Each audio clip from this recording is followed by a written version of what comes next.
The story of the most violent woman in the SS, IRMA GRESE. A strict inspection of the barracks is carried out daily under the supervision of an SS matron. The prisoners nicknamed her the Gray Mouse, elegant and domineering in her perfectly fitting uniform and highly polished boots. She spectacularly appears accompanied by an armed soldier and the eldest of the prisoners, filling the cramped space of the barracks with her formidable presence. Her movements are sharp and provocative. Her voice breaks into a scream at the slightest violation. An unmade bed or an unwashed bowl. The peculiarity of her style is a sudden slap in the face, which she delivers without even removing her gloves. Every day, at least 7 to 8 prisoners from each barrack are deprived of food for minor offenses. Her goal is transparent and ruthless: to intimidate, punish, and break human dignity. The blonde beast, the hyena of Auschwitz, are just a few nicknames that can be publicly mentioned.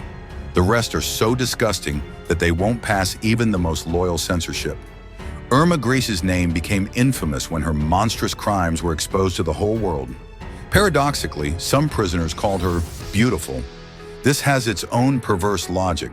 For thousands of exhausted, deprived of basic hygiene, prisoners of the concentration camp where she served as a supervisor, her well-groomed appearance could seem the epitome of beauty.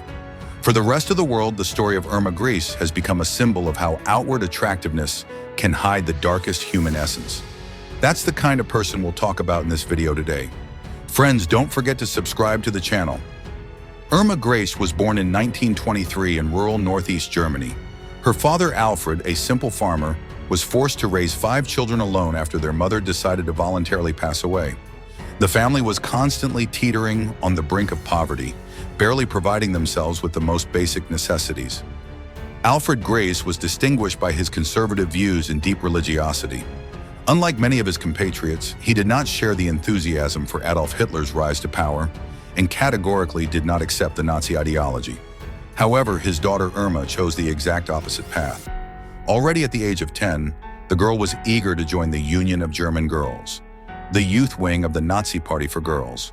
She was motivated by a simple desire not to differ from her peers, who joined the ranks of this organization en masse. The father, true to his anti-Nazi beliefs, did his best to prevent his daughter from taking this step, trying to protect her from the influence of dangerous ideology. But his efforts were in vain. Later, when Alfred found out about his daughters joining the Women's Auxiliary SS unit, he completely broke off relations with her, not wanting to have anything to do with the person who made such a choice.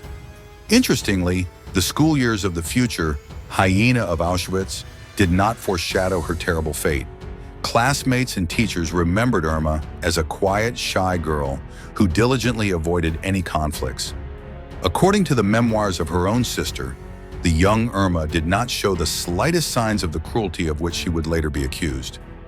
At the age of 14, Irma began her career on a farm and then moved to work in a store. At the age of 15, an unexpected turn took place in her life. She decided to devote herself to caring for the sick and joined a local hospital for the wounded as an intern. At that time, no one could have imagined how this desire to help people would be distorted in the near future. In the summer of 1942, the fate of IRMA GRESE took an ominous turn. She was sent to the Ravensbrück concentration camp for special training.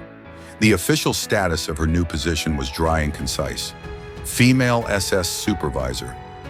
It was during this crucial year that Irma first felt an intoxicating sense of absolute power over other people. Unbeknownst to herself, but obviously to others, she crossed an invisible moral line, beyond which the path to the outspoken and ruthless began. 9 months of intensive training were not in vain. The instructors were pleased to note the progress of their ward. She mastered the necessary knowledge, acquired specific skills, and, what was especially appreciated in the system, demonstrated a complete lack of compassion for prisoners. In March 1943, she was transferred to Auschwitz, where Irma began to put her acquired skills into practice. GRESE's career growth was rapid. Starting from the lowest levels of the camp hierarchy, by May 1944, she had been promoted to senior matron. After being transferred to Birkenau, one of the most feared units of Auschwitz, a female guard unit came under her command, overseeing the fate of 30,000 female prisoners. "I always had a whip with me, which I used when necessary," Grease coolly confessed during the trial. "There was also a cane, which, although it was forbidden, I often used against prisoners."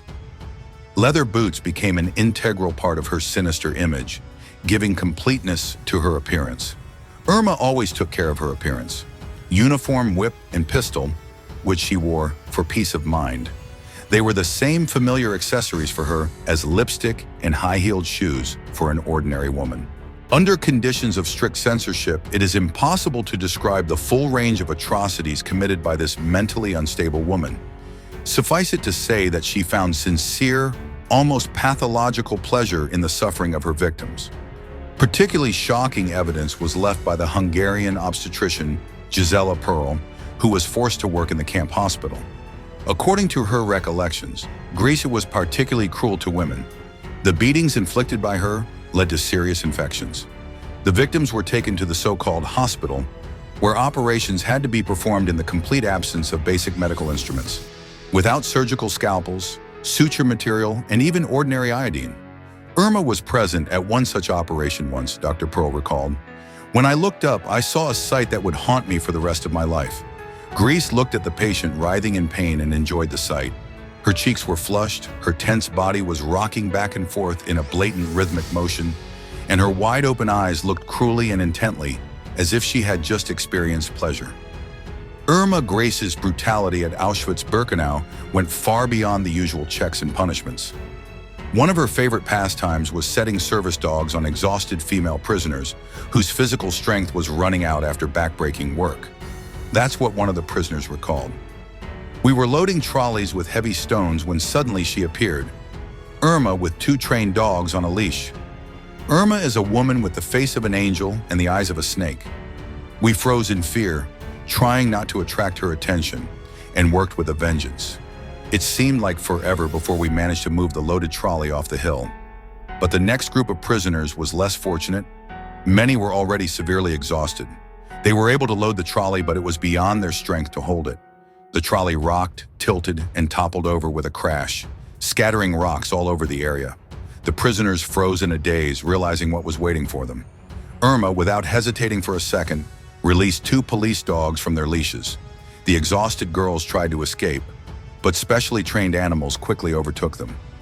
Irma sauntered over to enjoy the sight. Her eyes were bloodshot, and her breathing was coming in short gasps. Her condition resembled intoxication. She was clearly excited by what was happening, and it was noticeable to everyone present. We stood as if in a trance, paralyzed by horror, unable to do anything. On April 15, 1945, the gates of the camp opened in front of the soldiers of the Red Army. At that moment, the world changed forever for all the guards, including the infamous Irma Grese. They were immediately detained and, after a thorough investigation, brought before a military tribunal. What struck everyone present in the courtroom was Irma Grese's absolute composure and denial of her guilt. This woman's equanimity was truly shocking.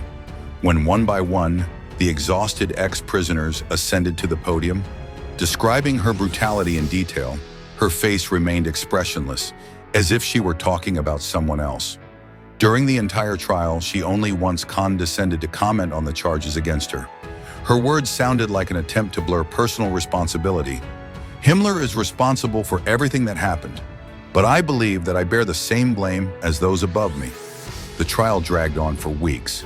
This is not surprising, given the scale of the atrocities and the number of witnesses willing to testify. Throughout the trial, Grese remained remarkably calm, methodically denying every accusation. However, no amount of composure could change the irrefutable facts. On the 53rd day of the trial, justice prevailed. Irma Grese was found guilty on all counts. The military tribunal handed her the harshest sentence, the death penalty by hanging. The story of the blonde beast has come to its logical conclusion. Friends, that's what the video turned out to be. What do you think about this? Write a reply in the comments and subscribe to the channel.